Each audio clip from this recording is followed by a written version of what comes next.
All right, everyone. Welcome back to another episode of the Sound Booth. Today we have Kelso joining us, and we also have Danny Fathom as a co-host. So Thank you, both of you guys, for joining us. Really appreciate it. Thank you for having me. Of course, of course. And just to kick it off, Kelso, can you please tell us where you are currently located? Greensboro, North Carolina. North Carolina. Okay. Have you always lived there? Pretty much. Pretty much? Okay. So for those of us who may not know Kelso, will you give us a little introduction to you and what you do? Obviously I'm a producer. I'm a musician. Mm-hmm. I guess I'd be somewhat of a manager. Mm-hmm. And composer. Yeah, for sure. I guess that'd be the easiest way to describe it. Okay. Yeah, you were checking out his pin tweet there, Danny? Yeah, I really like what you shared, man, on your pinned tweet. I was really impressed. Like, you did all that, like, you played the guitar live and mixed all that and all yourself, huh? Yep. That's amazing, man. Appreciate it. Is that, like, going to be, like, a song of yours, or is that something you're making for another artist to get on, or? Yeah, it's for one of my artists, and it'll be, I gave it to him 2 days ago. Oh, okay. So it's a work in progress. I'm just waiting to get the song back. Nice.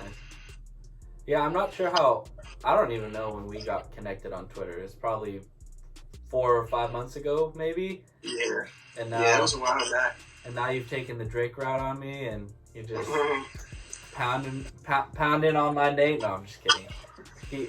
He's always like giving me crap on Twitter, and then I think 2 days ago you were like, guys, like it's a joke, and it got like 50 likes. That you were like joking. I've had people DM me asking me like, "Do you really hate this dude?" I'm like, "No, no, it's not like that. It's all jokes." Yeah, it's just a good time. But you're definitely one of the guys for sure that's just like, yeah, you have such a unique sound with your production style. You know, it's not just like hard trap. You're not just throwing stuff over a loop. We've talked about it a few times. You like using, custom loops from people, like, if they send you something, it's a one-off type of thing. So it gives you a unique sound for sure. I think I've probably sold either the most beats, like collabs with you or with Drake for sure. Like when people hear that stuff, they just want it. And it's a good sound. Yeah, I think that might be kind of due to, I'm not very influenced by other hip-hop producers. Mm-hmm. I'm more influenced by musicians. So that's why I try to make everything as musical as possible. Mm-hmm. That's what catches my ear. It's not for everybody, but you know how it goes. And you want to jump into like that, your inspiration, like what sparks your interest when it comes to making a beat or composing a song? Most of my influence comes from guitar players. Which guitar players? People like Steve Vai, Mm-hmm. Joe Satriani, Okay. Yep. Eddie Van Halen, Eric Johnson. Wow. And there's so many others. They're all great, Mm-hmm. in their own rights. And I'm heavily influenced by classical music. Classical. I'm in the process of trying to learn like jazz and stuff because it is so complex. Oh yeah. Hey. And it's stressful. What's your creative process like? Like, where do you typically start out when you're first making a song? The first thing I do, I mostly make piano beats, but I don't always end up using the piano. But a lot of my stuff is chord based. So what I'll do is I always usually load up a piano and play the piano first, and then I change it. But when I'm in the studio with my artists, it's totally different. Most of the stuff is on the spot. We'll have session for hours, and we'll just get in there, and he tells me what he wants. One of my artists is actually here with me right now. He'll come in the studio, say he's got this verse written to some beat he listened to, and he'll give it to me, and he says, can you do something like this? This is the direction I'm going in. And basically I'll just take that, and it ends up sounding nothing like what he wanted. And then it becomes what he wants. So it's, I'm all about creativity in the studio. I like to do everything on the spot with the artist. I don't really care much for, if I know you personally and we work together in person, I'd rather do it with you. That way you can kind of, while I'm going, you can kind of choose what you like versus what you don't like. Like a creative flow instead of just like, here's some beats, rap over, and move on. Yeah. And I have another artist, and he lives about an hour from me in Raleigh. And pretty much every single session we have, it could be 5 hours. It could go all day. And that's really what it is. We just get in there and do it. He doesn't even really give me reference tracks. He just tells me, here's what I want. Do it. And then we just make it happen. And it's a good environment because they're not afraid to tell me that I'm going in the wrong direction or if I'm in the right direction. It's very when I'm producing for them, it's so much more. Production is so much more than making beats to me. Because back in the day, producers have been around before beats were even a thing. So when I'm in the studio, I focus on the song. I don't focus as much on the beat because I can always go back and mess with the beat later.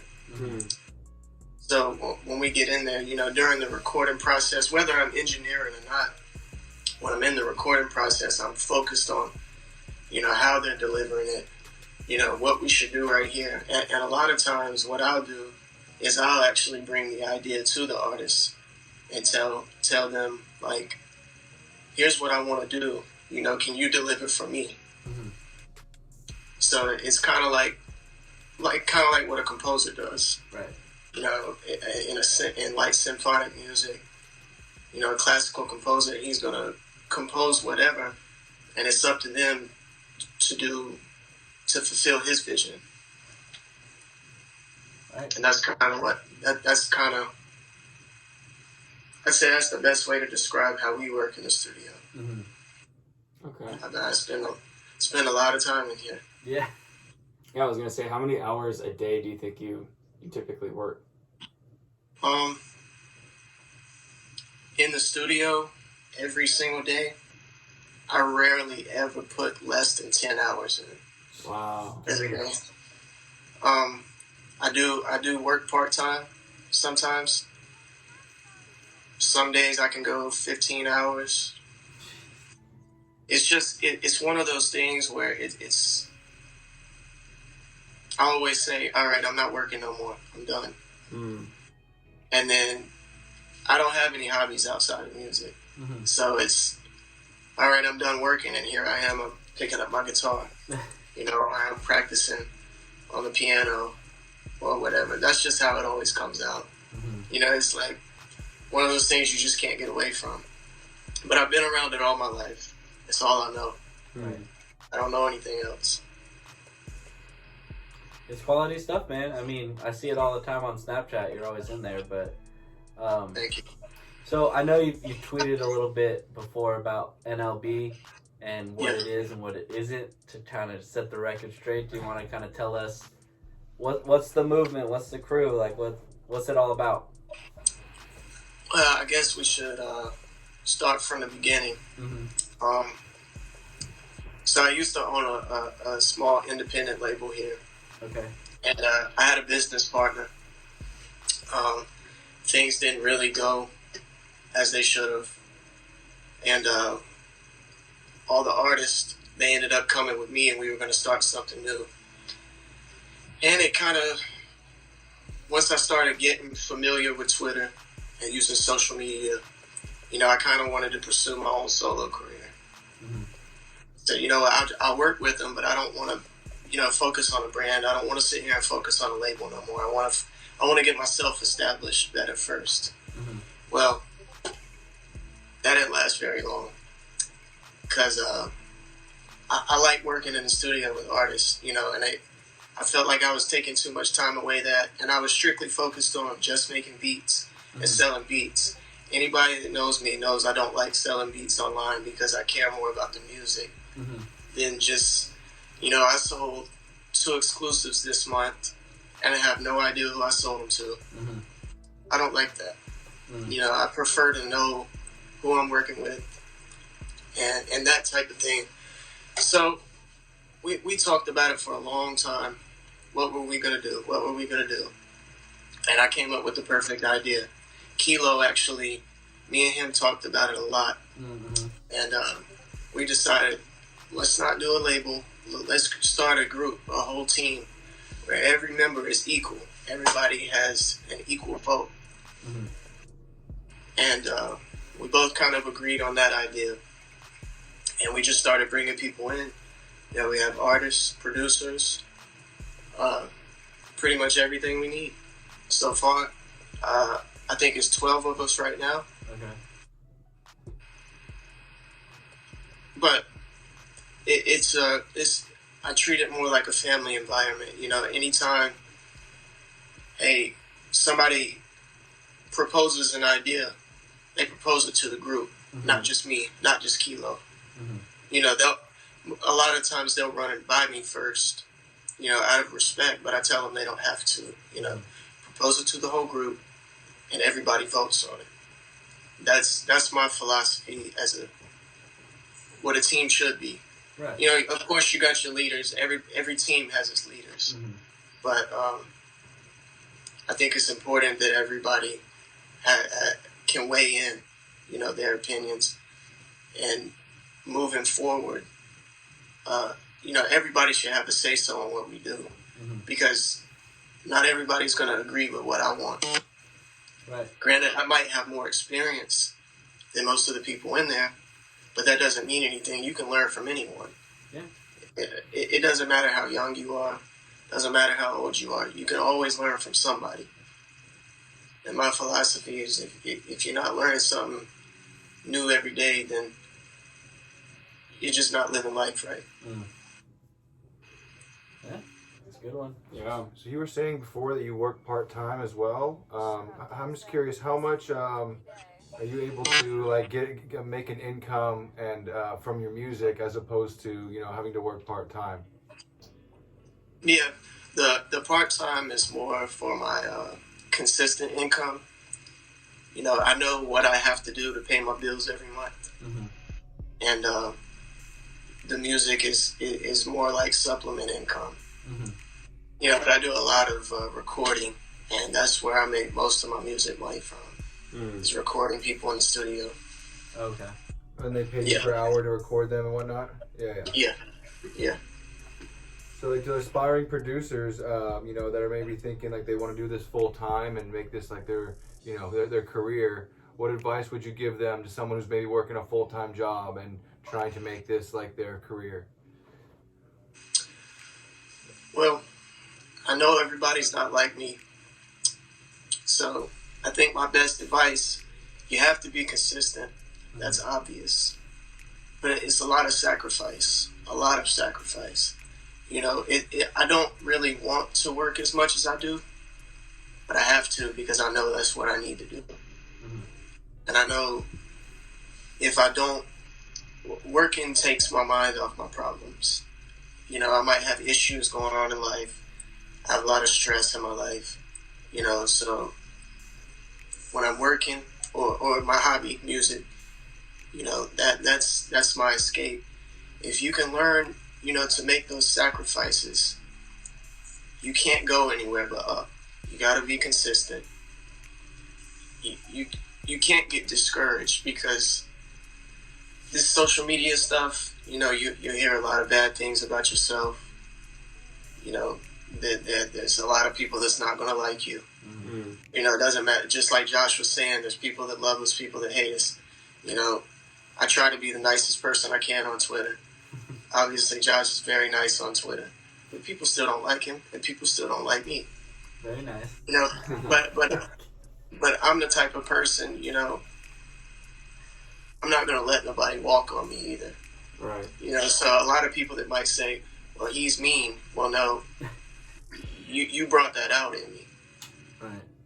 You know, you can't sit there and push somebody for so long and expect them not to retaliate. Right. And I don't mean violent or anything. You know, I'm not a violent person, but you know, it's easy. It's easy for young people to get discouraged from social media. Yeah. I really think it is, and then especially for producers, you know, constantly sending out beats and stuff, trying to get placements with artists. You know, over time when you sit there and you wonder, what am I doing wrong? What am I doing wrong? Why is nobody buying my stuff? You know, I'm giving away free stuff and still nobody's using my stuff. Mm-hmm. You know, and I think that's part of it. You have to keep all of that out of your head. You have to focus on your craft, what matters to you. Because my favorite saying is, make music like no one will hear it. Treat it like it's a secret. Granted, we are producers, and the artists are the ones who really make us money. You know, without artists, there really wouldn't be anything we could do except make instrumentals. But I feel like if you make the music like no one's going to hear it, then you're not afraid of outside distractions. You're not worried about what people are going to think. You're making what you want to make. True. And when you do that, people will see what's genuine. People will respect that because they're like, okay, he's not following trends. You know, he's not trying to sound like somebody. He's just being who he is. He's being himself. And I really think that's incredibly important. Really, really important. You know, because I've had so many people tell me, oh, your stuff is too complex. Your stuff is too complex. Well, people buy it. So yeah, there you go. I make what I want to make, and people buy it, you know, listen to it, appreciate it, and for that, I'm super grateful. Because not a lot of people get to do that. You know, I've been very blessed so far. Yeah. And I think you're only going to go up, man. Honestly. Yeah, the confidence. We all are. Yeah. Spend 10 hours a day in the studio, you know. That's going to get you somewhere. For sure. It's not always fun. Yeah, no, it's not, but it's part of the process and the journey, you know. Yeah. So I think you want to wrap it up, or you? I'm a little curious though. So you say you identify as a producer and a composer. Do you perform live at all, or are you mostly just in the studio working with artists? Nah, I just do. I do studio sessions where I might play guitar on somebody's song. I might add piano stuff, but I'm not into playing live. I feel like I would freeze up if I got on stage. I'm not. I'm kind of shy. Did you ever see yourself maybe wanting to do that in the future at some point, or are you mostly just wanting to work with artists and behind the scenes? Well, I don't think I could ever really see myself playing live. I don't think I could. But you know, my artists, they do perform live, and I do go to the shows. You know, and I love watching it, but it's not for me. I like the studio environment. That's what I'm good at. That's what I'm confident in. So I feel like that's my place. I just couldn't see myself doing it. That's all right. Yeah. Because I get so zoned in. Yeah. To what I'm doing, and I feel like I don't know. It's kind of hard to explain. I don't think I could do it. It's all good. Yeah. So I just have one last question. So say you're about to get abducted by some aliens, and they give you a piece of paper, and you can write down 3 pieces of advice to leave behind for the people of Earth. What 3 pieces of advice would you leave? For music or for anything? Or I mean, music. We could do. If you want to do separate, the 3 for music, 3 for life. You can do that, or whatever works best for you. My first thing: don't believe anything you hear, and only half of what you see. Because especially in the music industry is broken dreams and broken promises. A lot. Most of what you're told is lies. And a lot of the advice you hear from the people at top, it's lies. Next, probably what I was just saying about not being discouraged. You know, and focus on yourself. Focus on what you do, not so much as what other people think. Third thing, have fun.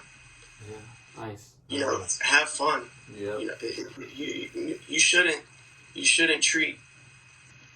treat your craft, whether it's music, painting, drawing, whatever. You should not ever treat it like business. You know, because you're blessed to be able to do what you love for a living. So you should be having fun with it. Well, thank you once again, Kelso, for being here on the sound booth with us. Special co-host guest Danny Fathom, Longbex, Josh Crespo, and if there's anything you want to tell the people, man, feel free right now. Plug some stuff.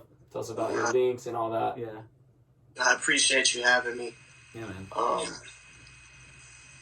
Where can we my find Twitter? you? Huh? Oh no, go ahead.